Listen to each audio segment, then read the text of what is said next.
पालक, मुलगा शाळेतून आला की नेमकं काय झालं, शाळेत काय झालं, काय मजा केली, काय, असं एकदम ठराविक साच्यातले प्रश्न आपण सगळे विचारतो आणि मग आपलं पालकत्वाचं काम संपलं असं आपल्याला वाटतं. तर खरं म्हणजे मुलांना त्याची काहीही आवश्यकता नसते. त्यांना कमी वेळ द्या पण चांगला वेळ द्या याची गरज असते.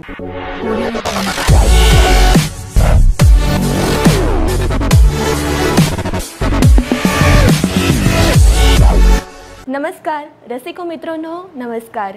मल्हार कम्युनिकेशन प्रस्तुत आज यशाच्या शिखरावर, लोकप्रियतेच्या शिखरावर पोहोचलेल्या आपल्या हॉबी टू बी डू अर्थात एक तरी छंद जोपासावा या आपल्या खास कार्यक्रमात मी साक्षी हेमंत नाईक, मल्हार कम्युनिकेशनची इन्चार्ज, आपले सर्वांचे सहर्ष स्वागत करते. आज आपण एपिसोड क्रमांक 202 या कार्यक्रमामध्ये खास विषय निवडलेला आहे, जो वाटचाल पालकत्वाची. या खास विषयासाठी आपल्याला एक खास असे अतिथी लाभलेले आहेत आणि आज आपल्या संवाद कट्ट्यावर मी अशा या खास अतिथींची आपल्याला ओळख करून देणार आहेत. हे खास अतिथी हे केवळ एक छान असे सामाजिक कार्यकर्ते नसून अनेक पालकांच्या मनातील प्रश्न सोडवण्याचा, ज्यांनी मनात जसं काही एक निर्णय केलेला आहे. बऱ्याच पालकांना आपल्या मुलांशी कसं वागावं, त्यांच्या समस्या कशा सोडवाव्यात आणि या त्यांच्या अडचणींना उत्तर देण्यासाठी जळगावमध्ये गेल्या अनेक वर्षापासून ज्यांनी एक छान असा प्रकल्प सुरू केलेला आहे, अशा या सामाजिक कार्यकर्त्यांची मला आज आपल्याला ओळख करून द्यायची आहे. हे सामाजिक कार्यकर्ते दुसरे तिसरे कोणी नसून आपले जळगावचेच रत्नाकर पाटील सर. नमस्कार. रत्नाकर पाटील सर हे एक सामाजिक कार्यकर्ते असून त्यांनी पर्यावरण संरक्षण, विद्यार्थी परिषद, सामाजिक संस्थेचे सक्षमीकरण आणि महत्त्वाचा विषय म्हणजे पालकत्वाचे प्रबोधन या अनेक क्षेत्रांमध्ये महत्त्वाची भूमिका बजावली आहे. आणि आज त्यांनी आपल्या सगळ्या पालकांसाठी, आपल्या पाल्याशी कसे आपले संबंध चांगले होण्यासाठी, त्यांच्या अनेक प्रश्नांना उत्तर देण्यासाठी आपल्यासाठी एक खास असा विषय त्यांनी निवडलेला आहे. आणि ह्या खास विषयासाठी त्यांनी जो प्रकल्प सुरू केलेला आहे, आपली शाळा, पालकशाळा, या पालकशाळेच्या माध्यमातून ते आपल्याला वाटचाल पालकत्वाची या विषयाबद्दल मार्गदर्शन करणार आहेत.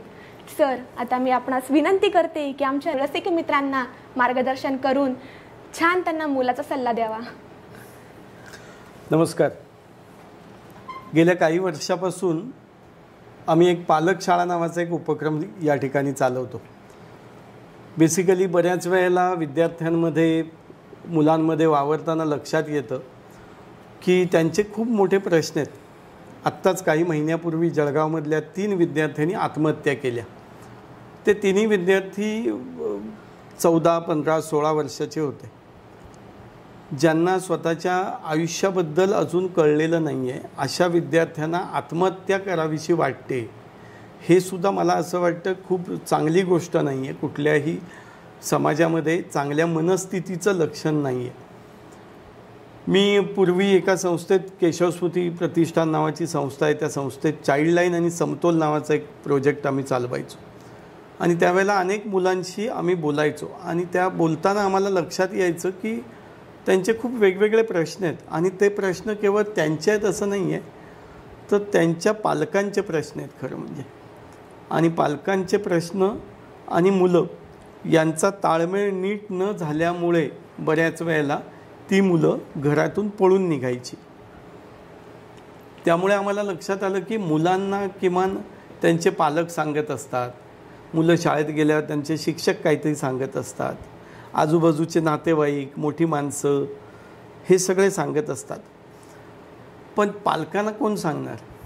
आणि पालकांनासुद्धा खूप प्रश्न पडतात, जेन्युइन प्रश्न असतात, ज्या प्रश्नांची उत्तरं ते अन्य कुठे मिळवू शकत नाही. त्यामुळे अशा सगळ्या पालकांसाठी कुठलं तरी एक व्यासपीठ असलं पाहिजे, ज्या व्यासपीठावरती त्यांना त्यांच्या मनातल्या प्रश्नांची उत्तरं शोधायला वाव मिळाला पाहिजे. म्हणून खरं म्हणजे गेल्या 3-4 वर्षापासून आम्ही पालकशाळा नावाचा हा उपक्रम जळगावमध्ये सुरू केला.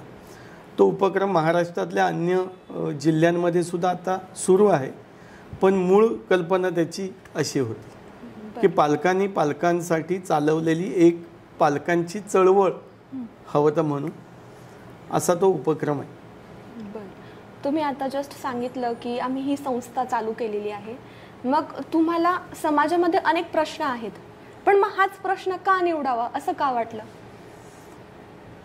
मी म्हटलं तसं मी ज्या संस्थेत काम करायचो तर तिथे त्या प्रकल्पामध्ये रेल्वे स्टेशनवरती खूप मुलं पळून यायची आणि ती आम्हाला सापडायची. त्यांच्याशी बोलताना असं लक्षात यायचं की खूप छोटी कारणं आहेत त्यांची. म्हणजे वडील रागावले म्हणून पळून आला, नवीन फोन दिला नाही म्हणून पळून आला, किंवा परीक्षेत पेपर जो लिहिलेला होता तो खूप कठीण गेला आणि त्यामुळे बहुतेक मी नापास होईन आणि नापास झाल्यानंतर घरात मी कुणालाही तोंड दाखवू शकणार नाही असं वाटलं आणि म्हणून पळून आला. राग आला खूप आईवडिलांचा, ते माझं ऐकत नाही, मी जे काही सांगतो ते न ऐकल्यामुळे मला राग आला आणि म्हणून पळून आला. अशी छोटी छोटी कारणं घेऊन मुलं खूप पळून यायला लागली. आणि आपल्याला आश्चर्य वाटेल की जळगाव आणि भुसावळ या 2 स्टेशनवरती आम्हाला जवळपास 6-7 वर्षामध्ये म्हणजे 2555 दिवसामध्ये जवळपास 3,500 मुलं सापडली. आणि मग आम्हाला लक्षात आलं की हा प्रश्न वेगळा आहे, याच्याकडे आपण जाणीवपूर्वक बघितलं पाहिजे. आम्ही या निमित्ताने अनेक पालकांशी भेटलो, बोललो. तेव्हा पालकांनीही सांगितलं की हो, आम्हाला आता मुलांशी कसा संवाद करायचा हे समजत नाही, अडचण येते.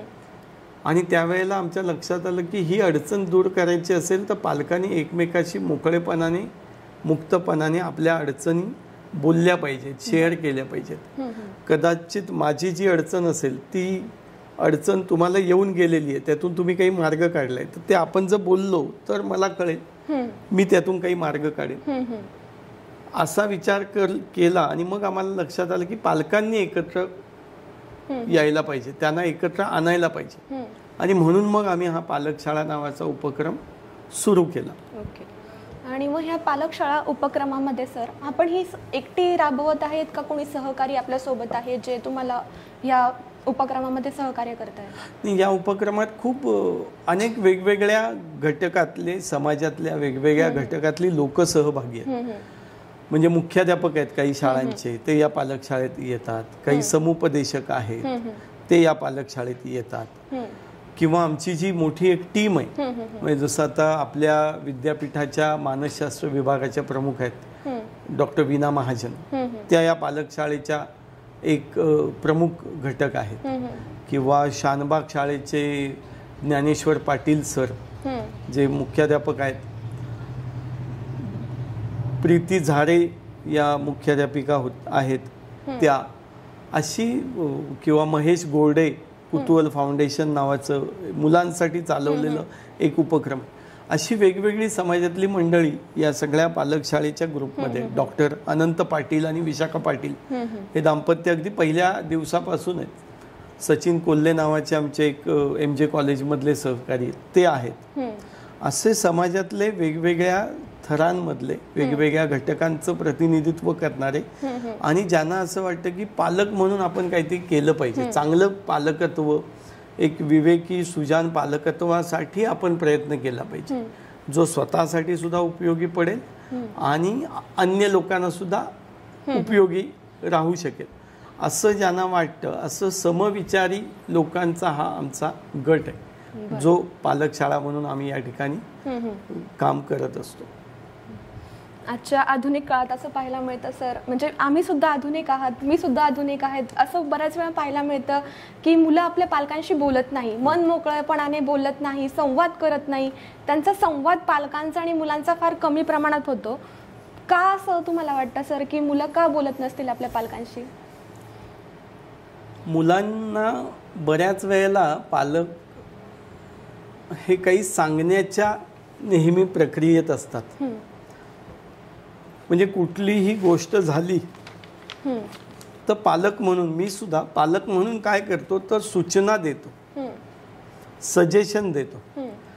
तर मुलांना आता सजेशन नको आहे, त्यांना ऑप्शन्स पाहिजेत की मी हे एखादं काम करतोय तर मी काय सांगतो, पालक काय सांगतात की हे करू नको. मला असं वाटतं की करू नको हे सांगण्यापेक्षाही काय कर, ऑप्शन जर दिले, हे करू शकतो, हे करू शकतो, हे करू शकतो, तर कदाचित मुलांना असं वाटेल की हो, मला जे वाटतंय ना तेच माझ्या आईला, माझ्या वडिलांना वाटतंय, फक्त ते वेगळ्या प्रकारे सांगतायत मला. त्यातून संवाद होईल. पालक बऱ्याच वेळेला मुलांना करेक्ट करत असतात, करेक्शनच्या भूमिकेत असतात. तर मुलांना आता करेक्शनची गरज नाही. प्रत्येक वेळेला ते काही चुकतायत आणि त्यांना करेक्ट केलं पाहिजे असं नाही, तर त्यांना कनेक्शनची गरज आहे. त्यांच्याबरोबर जुळणं, त्यांच्याबरोबर त्यांना जे वाटतंय, त्यांच्या मनात ज्या भावभावना येत आहेत त्यांच्याशी तादात्म्य पावणं हे खूप महत्त्वाचं असतं. आणि त्यामुळे करेक्शनपेक्षा कनेक्शन करण्याचा जर प्रयत्न केला किंवा मी म्हटलं तसं ऑप्शन देण्याचा प्रयत्न केला, तर मला असं वाटतं की तो संवाद अधिक चांगला होऊ शकतो. मुलांनाही वाटेल की मी माझ्या वडिलांशी, आईशी बोलू शकतो, सहज माझ्या मनात येणारे विचार मी जर त्यांना सांगितले तर ते चांगल्या पद्धतीने ऐकू शकतात. हा जर त्यांना कॉन्फिडन्स आई वडिलांच्या वागणुकीतून जर दिसायला लागला तर त्याचा चांगला उपयोग होतो. कुठल्याही वयोगटातल्या मुलांना या पद्धतीच्या आई वडिलांच्या व्यवहाराचा खूप चांगला उपयोग होतो असं आम्हाला वाटतं. आता ह्या पालक शाळेमध्ये तुम्ही, मला असं वाटतं की मुलांना चांगले संस्कार कसे लागावे याविषयी सुद्धा प्रबोधन करत असणार, पालकत्वाची जबाबदारी काय घ्यावी याविषयी सांगत असणार. तर मग आजच्या काळामध्ये बरेच असे आपले जे तरुण पिढी आहे ती आपल्या पालकांपासून काही गोष्टी लपवते, मन मोकळेपणाने बोलत नाही. का माहीत नाही, तर असं का करत असेल, की का वाटत नसेल त्यांनी आपल्या पालकांशी आपलं मन मोकळं करावं, आपल्या समस्या सांगाव्यात, यामागे काय कारण असू शकतं तुमच्या मते? नाही, मी तुम्हाला म्हटलं तसं पालक आणि मुलांमधला संवाद नीट व्हायचा असेल सुरुवातीपासूनच, तर पालकांनी पुढाकार घेतला पाहिजे. मुलांनी घेऊन चालणार नाही. मुलांना कळतच नाही बऱ्याच वेळेला आजूबाजूला काय होतं, काय चाललेलं आहे, हेच ते बोलत असतात, सांगत असतात. पालकांनी त्यांना समजावून घेऊन त्यांच्याबरोबर कधीतरी संवाद केला पाहिजे, त्यांना वेळ दिला पाहिजे. आत्ता जग इतकं वेगवान झालंय, आपल्या प्रत्येकाला खूप धावपळ आहे आणि खूप वेगाने सगळ्या गोष्टी चालल्यात. या सगळ्या वेगवान जगामध्ये आपल्याला बऱ्याच वेळेला लक्षात येतं की एकमेकांना सुद्धा वेळ द्यायला आपल्याकडे पुरेसा कालावधी नसतो. तर मग मुलांशी निवांत कधी बोलावं हा प्रश्नच असतो. मुलांशी बोलणं म्हणजे त्याच्या परीक्षेच्या वेळेला किंवा परीक्षा झाल्यानंतर त्याला समजा कमी मार्क मिळाले असतील तरच जास्त बोलणं होतं. अन्य वेळेला मुलांना जेव्हा असं वाटतं तेव्हा ते बोलणं होत नाही. असा म्हणजे आता बऱ्याच वेळेला तुम्ही बघितलं असेल तर क्वालिटी टाइम नावाची एक फेज आलेली आहे की आपण खूप वेळ आपल्याकडे नाहीये, तर आपण मुलांना क्वालिटी टाइम दिला पाहिजे. तर हा क्वालिटी टाइम सुद्धा आई वडील मुलांना देत नाहीत, देऊ शकत नाहीत काही वेळेला, आणि त्यामुळे तो दुरावा वाढतोय. हे एका बाजूला. आणि मुलांना एंगेज व्हायला मोबाईल सारखं एक शस्त्र मिळालेलं आहे, आयुध म्हणू, शस्त्र म्हणू, किंवा एक नवीन खेळण्याची जागा मिळालेली आहे. त्यामुळे त्यांचा आई वडिलांशी असलेला संवाद कमी जरी झाला तरी तो स्वतःला एंटरटेन करतो त्याच्या मोबाईलमध्ये, आणि म्हणून त्याचा आणि आई वडिलांचा संवाद कमी होताना आपल्याला दिसतो. हे जर कमी करायचं असेल तर त्यात आई वडिलांनी पुढाकार घेणं हे खूप गरजेचं आहे.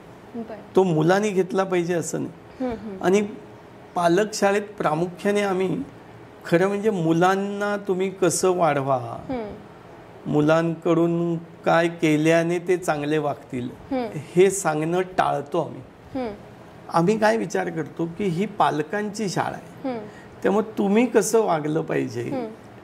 आपण कुठे चुकतो काही वेळेला किंवा राहून जातो, प्रत्येक वेळेला चुकतोच असं नाही, काही वेळेला आपल्या गोष्टी राहून जातात करायच्या, तर काय केल्याने चांगलं होईल हे सांगण्याचा प्रयत्न करतो. नाहीतर असं होऊ शकतं की पालक शाळेत मुलांचे कान कसे पिळायचे, काय सांगितल्याने मुलांना कळेल, तर हे सांगणं आम्ही टाळतो. खरं म्हणजे तुम्ही काय करा जेणेकरून मुलं अधिक चांगले होतील, संवादी होतील, तुम्हाला जे वाटतंय तसेच मुलं राहतील. असं जर करायचं असेल तर तुम्ही कसं राहिलं पाहिजे, तुम्ही कसा विचार केला पाहिजे, तुमचा मुलांकडे बघण्याचा दृष्टिकोन कसा असला पाहिजे, हे सांगण्याचा प्रयत्न आम्ही या पालकशाळेत करतो. किंवा त्यांच्या काही अडचणी असतील, या अडचणी कशा सोडवता येतील याचा एक संवाद तिथे घडवण्याचा त्या पालकशाळेत प्रयत्न करतो. सर, तुम्ही आता एक शब्द वापरला छान, क्वालिटी टाइम. म्हणजे ही कन्सेप्ट छान वाटते ऐकायला, पण जनरली आजकाल ती फार कमी प्रमाणात होते आणि त्यामुळे कदाचित पालकांचा आणि त्यांच्या मुलांचा एकमेकांशी जो संपर्क व्हायला हवा तो होत नाही. त्यांना जे वाटते की आपल्या बालकांनी आपल्याला वेळ द्यावा तो ते देत नाही. तर मग क्वालिटी टाइम ते जास्तीत जास्त आपल्या पाल्याला कसे देऊ शकतील, यावर तुम्ही काय सुचवू शकाल? क्वालिटी टाइम हा बऱ्याच वेळेला ना मला काय वाटतं, म्हणजे मी समजा वडील असेल तर मला काय वाटतं, तर माझ्याकडे आज वेळ आहे खूप, आणि आजचा वेळ किंवा आज रविवार आहे तर रविवारच्या दिवशी मी मुलांबरोबर खूप वेळ राहिलो म्हणजे मी मुलाला क्वालिटी टाइम दिला, असं बऱ्याच वेळेला पालकांना वाटतं. तर खरं म्हणजे आम्ही खूप लोकांशी बोललो, पालकांशी बोललो, मुलांशी बोललो, आणि आम्हाला अनेक वेळेला लक्षात आलं की त्या मुलांच्या अपेक्षा ना खूप छोट्या असतात. त्यांना असं वाटतं की बाबाबरोबर ना किंवा आईबरोबर आपण गप्पा मारत बसाव्या, आणि मग बाबा सांगतो की मी 2 तास माझ्या मुलांबरोबर चित्र काढत बसलो, आज मी क्वालिटी टाइम दिला मुलाला 2 तास.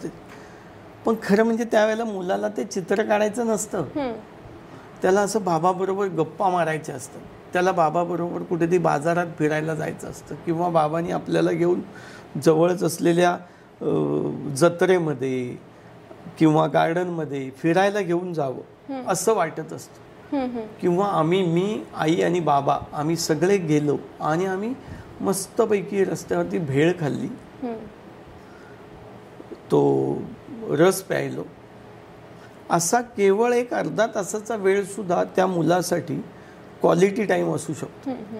तर क्वालिटी टाइम म्हणजे हा मुलाला वाटला पाहिजे. बऱ्याच वेळेला तो पालकांना वाटतो की मी क्वालिटी टाइम दिलेला आहे, तर खरं म्हणजे आपल्यापेक्षाही मुलाला तो क्वालिटी टाइम वाटलाय का, त्याला त्या कमी वेळेत खूप जास्त आनंद मिळाला का, जो आनंद त्याला वारंवार आठवेल की मी माझ्या बाबांबरोबर, माझ्या भावाबरोबर, माझ्या आईबरोबर असं आम्ही बाहेर गेलो होतो, असं आम्ही खेळलो, असं आम्ही गप्पा मारल्या, किंवा एखाद्या वेळेला काही नाही सहज फिरायला गेलो, हातात हात घालून रस्त्यावरून आम्ही सहज चालत गेलो, हे सुद्धा त्या मुलांना खूप काळ आठवणारं असतं. मला असं वाटतं की क्वालिटी टाइम म्हणजे तो जास्त वेळ देणं म्हणजे क्वालिटी टाइम नाही. मुलाला त्यावेळेला जो आवश्यक वाटतंय ते मुलांच्या नजरेतून, मुलांच्या भावनेतून करणं म्हणजे खरं म्हणजे क्वालिटी टाइम. त्यामुळे असं जर त्याच्याकडे बघितलं तर आपल्याकडचा कमी वेळ सुद्धा आपण मुलांना चांगल्या पद्धतीने क्वालिटी टाइम म्हणून देऊ शकतो. त्यामुळे यात बऱ्याच वेळेला गफलत होते पालकांची की खूप वेळ दिलाय, आम्ही मुलांना खूप वेळ देतो असं सांगतात बरेच पालक सांगतात, पण मुलांना खूप वेळ गरज नसते, थोडाच वेळ आवश्यक असतो, पण तो त्यांच्यासाठी दिलेला असा वेळ आवश्यक असतो. आता बरेच जण असे आहे की जे पालक आहेत ते नोकरी करत आहेत, बऱ्याच वेळा त्यांना असं होतं की आपल्या मुलांकडे त्यांचं दुर्लक्ष होतं. मग त्या पालकांसाठी तुम्ही काय सल्ला देऊ इच्छिता की तुम्ही तुमच्या जबाबदाऱ्या पार पाडाच, पण सोबत आपल्या पाल्याकडे दुर्लक्ष होता कामा नये? कारण बऱ्याच वेळ असं होतं की पाल्याकडे दुर्लक्ष होतं आणि मग कदाचित त्यांना जे आईवडिलांकडून प्रेम अपेक्षित असतं ते मिळत नाही, आणि मग ते सोशल मीडिया म्हणा किंवा चुकीच्या मार्गावर त्यांचा कलह वाढतो. अशा पालकांसाठी आपण काय मार्गदर्शन कराल? नाही, खरं म्हणजे खूप वेळ मुलांना दिला पाहिजे अशी आवश्यकता नाही आहे. आता मुलांना पालकांचा अगदी थोडा वेळ पाहिजे, पण तो थोडा वेळ सुद्धा पालकांनी तो मुलांना वेळ देताना ते मध्येच तेच मोबाईल बघत राहतात, त्यांना कधी फोन येतो, त्यांना कधी घरातली कामं आठवतात. तर मला असं वाटतं की मुलांचा वेळ मुलांसाठी एवढा जरी दिला, सहज त्याच्याशी त्याच्या अभ्यासाव्यतिरिक्त त्याच्या आवडीनिवडी, त्याला वाटणाऱ्या गोष्टी, कदाचित आई वडिलांच्या नजरेत त्या खूप क्षुल्लक असू शकतात, पण त्या मुलासाठी त्या खूप मोठ्या असतात. की आज आम्ही शाळेत काय केलं असं तो स्वतःहून सांगतो. कधी कधी आपण कर्मकांड करतो. पालक, मुलगा शाळेतून आला की नेमकं काय झालं, शाळेत काय झालं, काय मजा केली, काय, असं एकदम ठराविक साच्यातले प्रश्न आपण सगळे विचारतो आणि मग आपलं पालकत्वाचं काम संपलं असं आपल्याला वाटतं. तर खरं म्हणजे मुलांना त्याची काहीही आवश्यकता नसते. त्यांना कमी वेळ द्या पण चांगला वेळ द्या याची गरज असते. आणि त्यामुळे पालकांनी नेहमीच, मला असं वाटतं की मी मगाशी ज्याचा उल्लेख केला की मुलांच्या नजरेतून मुलांशी बोललं पाहिजे, तर मग त्यांना त्यातली आपुलकी, त्यातलं प्रेम, त्यातला जिव्हाळा आणि त्यांना आपल्याविषयी वाटणारी काळजी, याविषयीची जाणीव मुलांना आपोआप होऊ शकते. आणि आता असं बऱ्याच वेळा पाहायला मिळतं सर की जे पालक आहेत ते आपल्या पाल्याला तू खूप अभ्यास कर, की तुला ते केलंच पाहिजे, तुला शाळेमध्ये चांगले मार्क मिळवून दाखवलेच गेले पाहिजे, त्यांचं त्याच्याकडे दुर्लक्ष होत आहे. पण त्यांच्या अपेक्षा आहे की आपल्या पाल्याने खूप छान काम करून दाखवलं पाहिजे शाळेमध्ये. मग असं बऱ्याच वेळा पाल्याला त्या गोष्टीचं जे प्रेशर येतं, तर मग असं पालकांनी का करू नये असं तुम्हाला वाटतं? किंवा ते चुकीचं आहे आणि ते चुकीच्या पद्धतीने ते आपल्या पाल्यासोबत जी वागणूक करतायत, अपेक्षा ठेवतायत, तर हे पाल्यांना तुम्ही काय सांगाल की त्यांनी असं करायला का नको? मुळात आत्ता ना जग इतकं बदललं आहे, म्हणजे गेल्या काही वर्षापासून आर्टिफिशियल इंटेलिजन्सचा बोलबाला खूप वाढला आहे. त्याचं शिक्षणामध्ये सुद्धा आता अंतर्भाव होतोय. त्यामुळं पालकांना आपल्या मुलाबद्दल जे वाटतं की आपला मुलगा डॉक्टर झाला पाहिजे, इंजिनियर झाला पाहिजे किंवा अजून काही झाला पाहिजे, अजून 5-10 वर्षांनी तो व्हायचा आहे, तर या 5-10 वर्षांनी सुद्धा जग खूप बदलणार आहे. आत्ताच इतकं बदललेलं आहे की 5-10 वर्षानंतर ते काय होईल याची खरं म्हणजे तुम्ही आम्ही कुणीच कल्पना करू शकत नाही. आणि त्यामुळे अशा कुठल्याही पुढच्या काळातल्या भविष्याच्या अपेक्षा आत्तापासून मुलांवरती ठेवल्यामुळे त्या वेगाला, टेक्नॉलॉजीचा हा जो वेग आहे ना, त्या अपेक्षांच्या पेक्षाही जास्त गोष्टी घडणार आहेत. आणि त्यामुळे पालकांनी किती अपेक्षा ठेवाव्यात मुलांकडून आणि कुठपर्यंत ठेवाव्यात याचा विचार केला पाहिजे, मला असं वाटतं. कारण अपेक्षा कुठल्या असाव्यात, तर अपेक्षा कुठल्याही कठीण परिस्थितीला आपल्या मुलाने सामोरं गेलं पाहिजे ही अपेक्षा ठेवली पाहिजे. म्हणजे मग काळ बदलला, पुढचा शिक्षण क्रम बदलला, तर तो कठीण प्रसंग जो येणार आहे त्यावेळेला तो कसा वागेल याची तयारी त्याची केली पाहिजे. आता जसं सॉफ्ट स्किल्स शिकवली जातात, टीम बिल्डिंग मध्ये काम करा, आपला मुलगा सगळ्याचं समायोजन नीट करतोय ना, त्याला सगळ्यांमध्ये मिक्स होता येत आहे ना, याच्यासाठी प्रयत्न केले पाहिजेत. ना की त्याच्या गणितात किती मार्क मिळाले पाहिजेत, ते महत्वाचं आहेच, पण आत्ता त्याची अपेक्षा ठेवून पुढची काहीतरी एक विचार करून जर पालकांनी विचार केला, तर मी सगळ्या पालकांना हे नक्की सांगेन की अजून 5 वर्षानंतर एकूण शिक्षण पद्धती सुद्धा बदलणार, करिअरच्या इतक्या मोठ्या संधी मिळणार आहेत.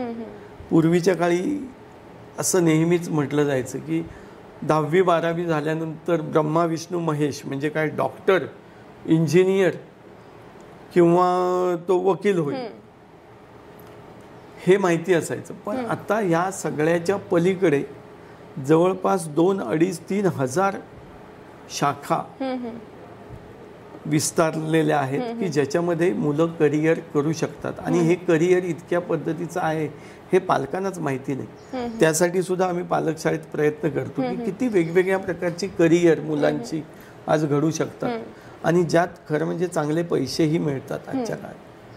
त्यामुळे मला असं वाटतं की आत्ता केवळ अपेक्षांचं ओझं त्याच्यावरती न देता आनंदाने त्यांनी ते काम, त्याचा अभ्यास असेल, त्याचा खेळ असेल, हा अधिक आनंदाने आणि अनुभव घेत कसा तो करेल याच्याकडे पालकांनी जर नीट बघितलं ना, तर त्या मुलाची वाढ ही अधिक चांगली होऊ शकते. छान सर. हा मला असं वाटतं अनेक पालकांना म्हणजे मनात असलेला हा प्रश्न आहे आणि त्याचं तुम्ही उत्तर दिलेलं आहे आता. बरं, हे छान काम करताना असं म्हणतात की चांगल्या कामं करताना अडचणी ह्या येतातच. मग हा पालकत्व हा विषय निवडताना किंवा पालक शाळा हे छान उपक्रम राबवताना कुठली आव्हाने तुम्हाला आली आहे? नाही, मुळात मला असं वाटतं की पालक शाळा हा उपक्रम यासाठी चालवला, 2-3 गोष्टी खूप महत्त्वाच्या आम्हाला वाटल्या. मी मगाशी जसं सांगितलं की टेक्नॉलॉजी खूप फास्ट ग्रो झाली आहे गेल्या काही वर्षापासून. म्हणजे गेल्या 100 वर्षात जेवढे शोध लागले तेवढे शोध गेल्या 10 वर्षात लागलेले आहेत. आणि गेल्या 10 वर्षात जितक्या वेगाने टेक्नॉलॉजी वाढलेली आहे तितक्याच त्याच्यापेक्षाही जास्त वेगाने गेल्या 2-3 वर्षात ती वाढते. किंवा आपल्या काळात बघा कॉम्पिटिशन कमी होती. तुम्ही आम्ही जिथे राहायचो त्या ठिकाणी किती शाळा होत्या, तर त्या शहरामध्ये 2-3 शाळा असायच्या. आत्ता त्या 50-60 शाळा झालेल्या आहेत. मूल जन्माला आलं आणि ते शाळेत जायच्या वयाचं झालं की आई वडिलांना पहिल्यांदा टेन्शन येतं की कुठल्या शाळेत टाकायचं. शाळा मराठी शाळेत टाकायचं का इंग्रजी. मग इंग्रजी असेल तर CBSE मध्ये टाकायचं, ICSE बोर्डात टाकायचं. मग जवळची शाळा कुठली आहे, लांबची शाळा कुठली आहे, असे असंख्य प्रश्न पालकांना पडलेले असतात. म्हणजे मूल लहान ते शाळेत अजून गेलेलंच नाही तेव्हापासून त्याला स्पर्धेचीच तयारी करायला लागते. म्हणजे एका बाजूला टेक्नॉलॉजी खूप हवी होते, एका बाजूला स्पर्धा खूप हवी होते, आणि एका बाजूला सोशल मीडिया खूप आपल्या सगळ्यांवरती असा धावून येतोय. म्हणजे या सगळ्या कालखंडामध्ये आपल्याला नेमकं करायचंय काय हा विवेकी विचार पालकांनी करायचा असेल तर मग अशा पद्धतीचा उपक्रमामध्ये आपण सहभागी होऊन हे समजून घेतलं पाहिजे की आजचे प्रश्न काय आहेत. तर आजचे हे खूप मोठे प्रश्न आहेत. मला नेहमी वाटतं की आपले आत्ताचे पालक जे आहेत आम्ही सगळे असे 20व्या शतकातले पालक आहोत. म्हणजे 20व्या शतकात तशा अडचणी काही नव्हत्या. आई वडिलांना एकच वाटायचं की आपण खूप मेहनत करून आपल्या मुलाला शाळेत टाकलं पाहिजे आणि तो चांगला शिकला पाहिजे. आणि त्यावेळेला मुलांना सुधारायची एकच पद्धत खूप मोठ्या प्रमाणावरती अवलंबली जायची शाळेत आणि घरात. ते म्हणजे तो ऐकत नसेल तर त्याला धपाटे घाला, शाळेत छड्यांचा मार द्या. आत्ताच्या काळामध्ये या कुठल्याही गोष्टीचा तसा फारसा उपयोग होताना दिसत नाही, किंवा उलट पक्षी त्याचा विरोधीच काहीतरी उलट होताना दिसतं. त्यामुळे मला असं वाटतं की पालकांनी सुद्धा या सगळ्या विषयाकडे ना आपण काहीतरी नव्याने शिकलं पाहिजे पालकत्व म्हणून. माझे आयडियल कोण आहेत पालकत्वाचे, तर माझे आई वडील, काका काकू, आजूबाजूची लोक, यांच्याकडे बघून मी वाढलो. आणि मी सुद्धा आता माझ्या मुलाला तसंच वाढवण्याचा प्रयत्न करतोय, जे की बरोबर नाही, कारण त्यांचे प्रश्न वेगळे होते आणि आमचे प्रश्न वेगळे आहेत. त्यामुळे त्या मुलाकडे बघताना त्याला वाढवताना सुद्धा आपण वेगळ्या पद्धतीने त्याला वाढवलं पाहिजे आणि त्याला वाढवण्यासाठी आपण सुद्धा काहीतरी शिकलं पाहिजे. आपला सुद्धा दृष्टिकोन त्याच्याकडे बघण्याचा बदलला पाहिजे. हे जर पालकांनी लक्षात ठेवलं ना तर मला असं वाटतं की चांगल्या पालकत्वाचा प्रवास हा अधिक सुकर होऊ शकतो. सोशल मीडियाचा गैरवापर दिवसेंदिवस वाढत चाललाय सर, मग या संदर्भात काय सांगाल की पालकांनी कुठली काळजी घेतली पाहिजे? मोबाईल हा हे असं आयुध आपल्याला सगळ्यांना, मानव जातीला मिळालेलं आहे की ज्याचा चांगला उपयोग सुद्धा आहे आणि वाईट सुद्धा आहे. आणि त्यामुळे ते वापरायला देऊ नका. अनेक जण सांगतात की मोबाईल तुम्ही वापरायला देऊ नका मुलांना, पण असं खूप कमी वेळेला होतं. त्यामुळे आपण टाळू शकतो का, तर ते देणं टाळू नाही शकत, पण कमी नक्की करू शकतो. म्हणजे मला बऱ्याच वेळेला वाटतं की खूप आई बाबा ते नोकरी करतात, त्यांना खूप कामं असतात, त्यामुळे ते मोबाईलवरती, आता विशेषतः करोना झाल्यानंतर मोबाईलवरचं काम वाढलेलं आहे, किंवा वर्क फ्रॉम होम झाल्यामुळे घरातच बाबाला कॉम्प्युटरवरती काम करताना तो मुलगा बघत असतो. मग त्याला असं वाटतं की आई बाबा इतका वेळ मोबाईल बघतात तर मी का नको, हे स्वाभाविक त्याला असं वाटतं. तर मला असं वाटतं की मोबाईलवरचं आपलं जे काम आहे ना, जे टाळता येऊ शकत नाही आपल्याला, ते शक्यतो त्याच्या समोर करू नये आपण. आई वडील बऱ्याच वेळेला जी कामं करतात ती पण मुलांना दिसली पाहिजेत. मुलांना फक्त आई वडील मोबाईलवरती बघतायत काहीतरी हेच बऱ्याच वेळेला दिसतं. म्हणजे अनेक वेळेला बघितलं आम्ही की रात्री झोपायच्या वेळेला आईला आणि वडिलांना थोडा निवांत वेळ असतो आणि मग त्या निवांत वेळेत करायचं काय, तर मग सकाळी आलेले मेसेज, व्हॉट्सअप, बाकीच्यांशी बोलणं व्हॉट्सअपवरती, हे आई वडील करतात. आणि ज्या वेळेला तो पण मुलगा निवांत असतो, त्याचं पण दिवसभराचं काम संपलेलं असतं, गृहपाठ झालेला असतो, सकाळच्या शाळेसाठी दप्तर भरलेलं असतं आणि तो बघत काय असतो, तर आपल्या आई आणि बाबा दोघेही मोबाईलवरती स्क्रोलिंग करतायत. त्यामुळे त्याच्या डोक्यात सुद्धा तेच जातं की मोबाईल आपण वापरला पाहिजे, मोबाईल खूप महत्त्वाचा आहे. मला असं वाटतं की त्याला ना हे दिसलं पाहिजे की मोबाईल हे आईवडिलांना अपरिहार्य असणाऱ्या गोष्टींसाठी वापरण्यात येणारे साधन आहे. त्यांना जे पगाराचे पैसे मिळतात त्याच्यासाठी त्यांना तो मोबाईल खूप वेळेला वापरायला लागतो. हे जाणीवपूर्वक जर पालकांनी केलं आणि अन्य सुद्धा जी कामं आहेत, घरातली अनेक कामं आई वडील सगळेच करत असतात, ती कामं करताना त्या मुलाला सोबत घेऊन जर केली तर त्याच्या पण लक्षात येईल की अरे हेही करायला लागतं. कधीतरी बाबा रात्री वाचत बसलेले आहेत झोपायच्या वेळेला, आई काहीतरी चांगलं चित्र काढते आहे, असं जर त्याला दिसलं तर मोबाईल वापरला पाहिजे, पण मोबाईल बरोबर याही गोष्टी केल्या पाहिजे. हे सहजगत्या त्याला सांगता येईल, त्याला कळेल, म्हणजे सांगण्याची गरजच पडणार नाही.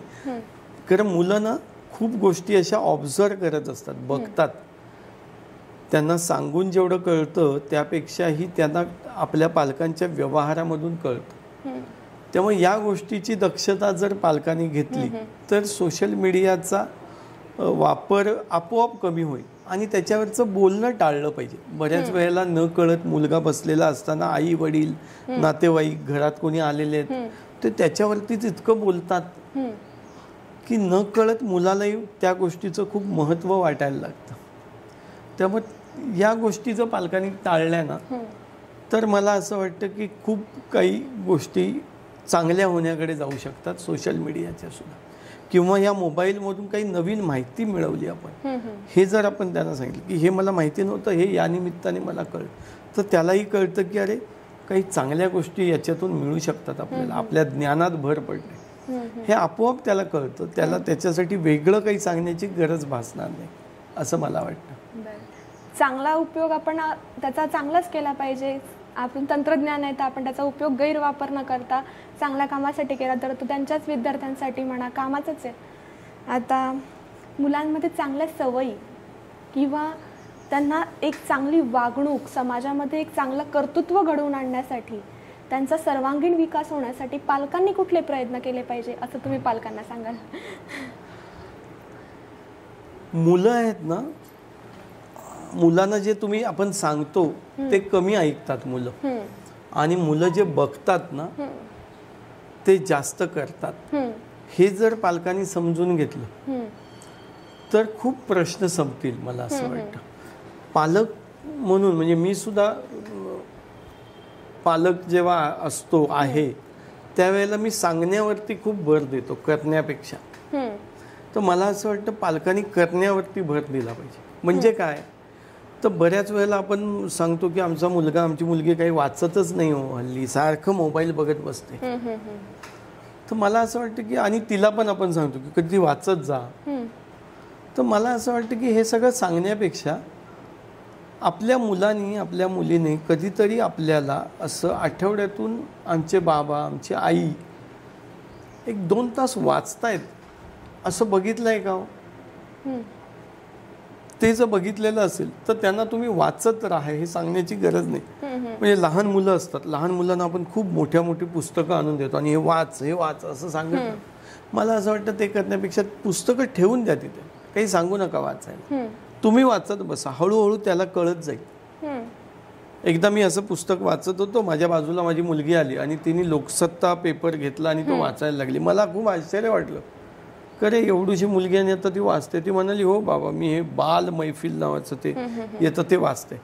आणि मला असं वाटलं की मी तिला कधीच सांगितलं नव्हतं ते वाच, पण ती कदाचित बघत असेल की आपले बाबा हे वाचतायत तेव्हा आपण पण वाचलं पाहिजे. त्यामुळे मला वाटतं आपण कृतीवरती भर दिला पाहिजे. कुठल्याही गोष्टी चांगलं बोला असं आपण सांगण्यापेक्षा आपण जर चांगलं बोललो तर आपली मुलं पण चांगलंच बोलतात. आपण जर शिव्या देत बोललो तर मुलांच्याही तोंडात न कळत शिव्या येतात. त्यामुळे मला असं वाटतं की मुलांनी चांगलं वागलं पाहिजे असं आपल्याला जे वाटतं ते सांगू नका, ते करा. ते जितकं आपण करू तेवढं मुलं आपोआप करायला लागतात. आणि त्यामुळे हे कृती करणं, चांगली कृती करणं आणि ती मुलांना दिसेल, मुलांसाठी ती केली पाहिजे असं नाही, पण मुलांना दिसेल याची जरी काळजी घेतली आपण तर मुलं त्यातलं चांगलेपण नक्की असं घेत असतात. त्यांच्या बॅक ऑफ द माइंडला जे म्हणतो ना आपण बऱ्याच वेळेला, की त्यांना लक्षात येतं काय केलं पाहिजे, किती खरं बोललं पाहिजे, किती खोटं बोललं पाहिजे. हे आपण त्यांना सांगत नाही की खोटं बोल म्हणून, पण आपणच कधीतरी फोनवरती कुणा ते सांगताना काय ती सांगितलेलं असतं, अरे हो हो ऑफिसमध्येच आहे मी अजून, ते त्यांनी ऐकलेलं असतं आणि त्याच वेळेला त्याच्यावरती संस्कार झालेला असतो की असं सांगायचं असतं, चालतं असं. तर मला असं वाटतं की ही जर काळजी घेतली पालकांनी, खूप काही वेगळं करण्याची गरज नाही. आपल्या व्यवहारामध्ये एक चांगला सरळपणा जर ठेवला तर मुलं अगदी चांगली होऊ शकतात. म्हणजे पालकांनी काळजी घेणं जास्त महत्त्वाचं आहे. कारण पालकांनी स्वतःमध्ये बदल केले तर कळत त्यांना कळत त्यांचे पाल्य सुद्धा ते अनुकरण करतील आणि मग ते चुका होऊ देणार नाहीत. म्हणजे आता बघा ना, लहान आपण मुलांना म्हणतो की हा मुलगा खूप मोबाईल बघतो. आता मोबाईल दिला कोणी त्याला? पालकांनीच. बऱ्याच वेळेला तो ऐकत नाहीये, खात नाही, म्हणून आपण मोबाईल त्याच्या समोर ठेवतो आणि खायला लावतो. हळूहळू त्याच्या मनावरती असा परिणाम होतो की आपल्याला खायचं असेल ना तर मोबाईल बघितला पाहिजे. हा संस्कार कुणी घडवला? आपण न कळत घडलेला आहे, आपण जाणीवपूर्वक नाही केलं. आपल्या काळात कुठे होतं असं? आपल्या काळात सांगायचे नाही भूक लागली नसेल तर आपल्याला भूक लागली की आपण खायचोच.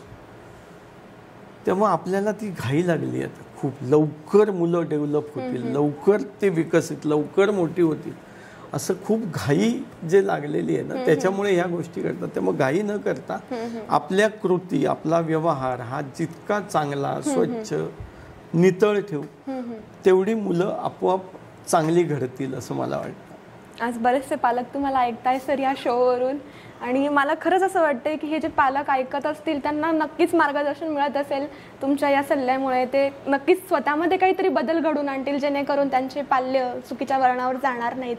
आता हे जे पालकांना एक शेवटचा आणि एक मोलाचा सल्ला जे सुजाण पालक आपले ऐकतायत या खास शोमध्ये हॉबी डुबी डू, आमच्या मल्हार कम्युनिकेशन प्रस्तुत या लोकप्रिय अशा शोमध्ये तुम्ही एक मोलाचा सल्ला आमच्या सुजाण पालकांना काय द्याल?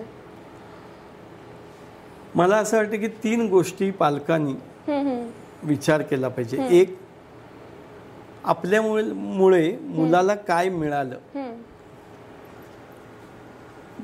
आपल्या मुलांकडून आपण काही शिकलो का, आणि तिसरी गोष्ट, मी पालक म्हणून माझ्यात काही बदल केले का मी लहानपणापासून जसा आहे तसाच आहे.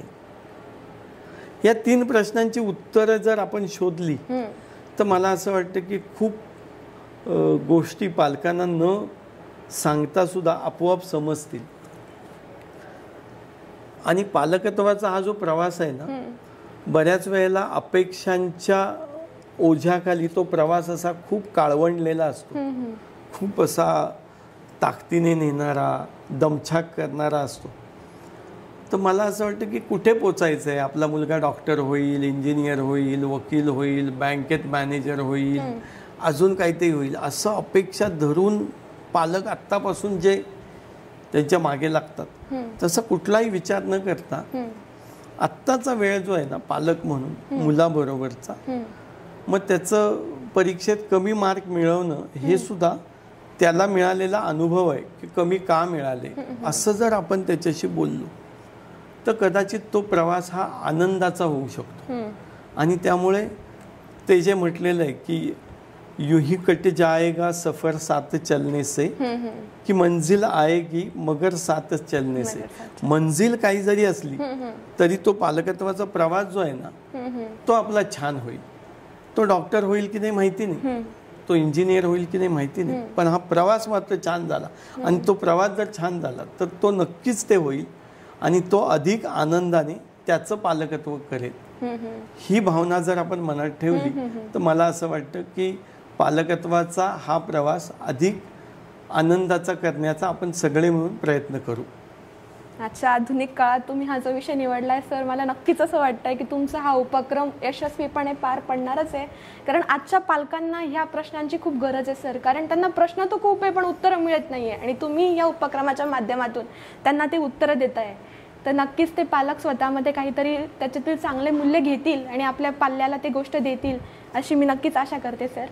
तुमचं मार्गदर्शन हे खूप छान होतं आणि छान अशा या व्यासपीठावर तुम्ही ते मार्गदर्शन दिलेलं आणि आता ते छान आपल्या पालकांनी अनेक अशा आपल्या रसिक प्रेक्षकांनी ते ऐकलेलं आहेत. रसिकांना ते खूप आवडेल अशी मला आशा आहे सर. मी मल्हार कम्युनिकेशनच्या वतीने आपण या लोकप्रिय अशा कार्यक्रमाला आपली उपस्थिती लावली याबद्दल मी आपले आभार मानते. धन्यवाद सर. धन्यवाद. नमस्कार. मल्हार कम्युनिकेशनच्या हॉबी डुबी डू नावाच्या या उपक्रमाच्या बद्दल मी आधी अनेक वेळेला ऐकलं होतं, बघितलेले सुद्धा आहेत. या उपक्रमात आज आमची पालकशाळा या विषयावरती बोलायला मला या ठिकाणी आमंत्रित केलं, त्याबद्दल मी सुरुवातीलाच मल्हार कम्युनिकेशनचे आनंद भाऊंचे आणि त्यांच्या टीमचे आभार मानतो. अशा पद्धतीने समाजात चालणाऱ्या वेगवेगळ्या उपक्रमांबद्दल, वेगवेगळ्या छंदांबद्दल अनेक लोकांना माहिती नसते आणि ती माहिती करून देण्याचा एक स्तुत्य उपक्रम गेली अनेक महिने चालू आहे. 202 आत्तापर्यंत याचे एपिसोड झालेले आहेत. या सगळ्या एपिसोडमधून समाजातल्या तळागाळातल्या लोकांपर्यंत सुद्धा वेगळे विषय पोचवण्याचं खूप महत्त्वाचं मोलाचं काम मल्हार कम्युनिकेशन करत आहे. त्यांच्या या उपक्रमासाठी आणि पुढील वाटचालीसाठी माझ्याकडून मनपूर्वक शुभेच्छा.